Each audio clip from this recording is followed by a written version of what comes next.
Remember Art Linkletter and the Kids? You ever done any acting? Say Art Linkletter like you're mad. Art Linkletter like you're mad. Now, Bill Cosby takes over where Art left off. Are you going to get married? I'm not sure, but I would like to go on lots of dates. And all new Kids Say the Darndest Things, CBS Friday.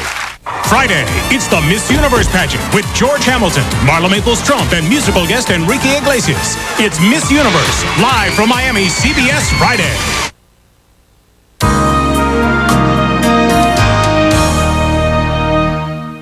Best friends separated as children. Don't forget me. Now one lives a dangerous life. What do they want? They need women for breeding. The other, a dangerous lie. I'm 1/4 Creek Indian. And only a chance reunion I can't believe you're here. could prove even more dangerous. I don't condemn you for owning slaves, but I'm not comfortable with the practice. Don't tell me you have a slave. How inconvenient for you. Inspired by a real family saga, an epic world premiere, True Women, CBS Sunday. Coming up, David Hyde Pierce, Dana Delaney, and one of the year's hottest groups, the Spice Girls, all joining Dave tonight. But first, your local news. Up next, a diet pill that actually stops your body from absorbing fat. You just watched The Last Don. Now meet local victims who fought back against the new mob in a News 3 special report. And emotional words from the daughter of a murdered officer as his killer is sentenced to death next.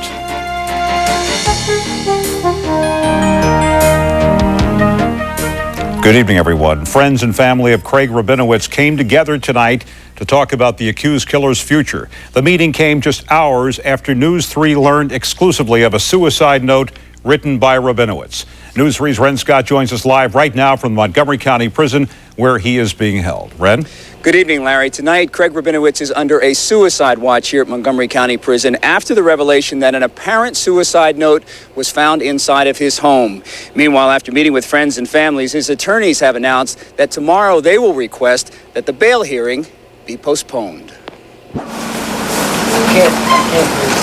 Friends and family gathered at the Rabinowitz home to join in on a conference call with Craig Rabinowitz from the Montgomery County Prison and to discuss financial resources for posting an expected $5 million bail.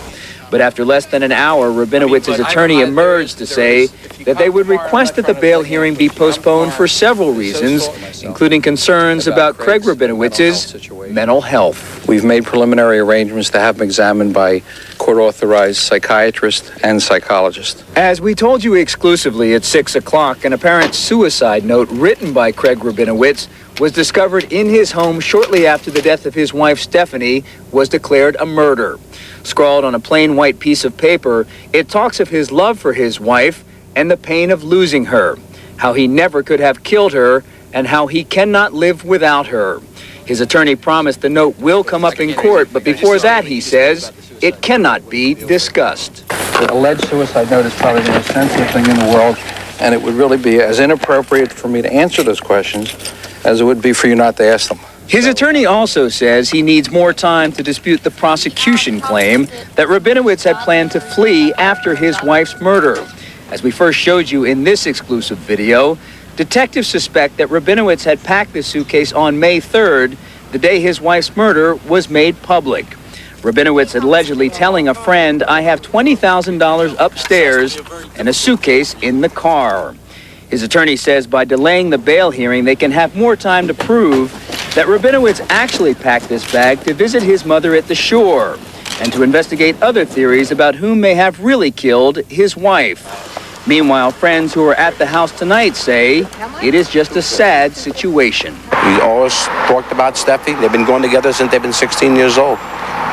And it's a sad, very sad thing. And we really feel sad for his mother. Now, among the other possible murder theories that his attorneys say they will investigate, number one would be that Stephanie Rabinowitz actually died of an overdose of sleeping pills. The other possibility is that the murder was committed by a stranger that we are told was seen in the neighborhood on the night of the killing. Either way, Larry, his attorneys say they need more time, so tomorrow morning at 9:30 they will request that the bail hearing be postponed. Ren, are there questions being asked about whether the suicide note is genuine? There are going to be big questions asked. We haven't talked to officials tonight. We haven't been able to reach them, but there are questions about who actually found this note. Apparently, it was found by people in the Rabinowitz camp, perhaps a lawyer, perhaps a friend. They will question the authenticity. They will question why it wasn't brought up earlier. Okay, thank you, Ren. Thousands of you were riveted, glued to News 3 yesterday as a Camden hostage drama unfolded right in front of our eyes. Well, just imagine what was going through the minds of the family of the bus driver who for hours was held at gunpoint. Tonight, News 3 Stephanie Stahl spoke with the driver's daughter, and the courageous negotiator caught in the middle of it all shared his story with us. We was wishing that he wouldn't get shot or hurt or anything like that because we didn't want to lose him. 16-year-old Lachey Jackson, the bus driver's stepdaughter, watched the standoff on TV with the rest of the family. Police say it was a foiled robbery. The suspect, trying to escape, jumped on a New Jersey Transit bus. Camden police blocked the getaway. The gunman then held the driver hostage for 4 hours. At first, I couldn't believe it because when you think about it, you like, this can't never happen to me. It can't never happen to nobody in my family. Finally, the driver, 52-year-old Sam Harvey, came out first, the gunman holding on from behind.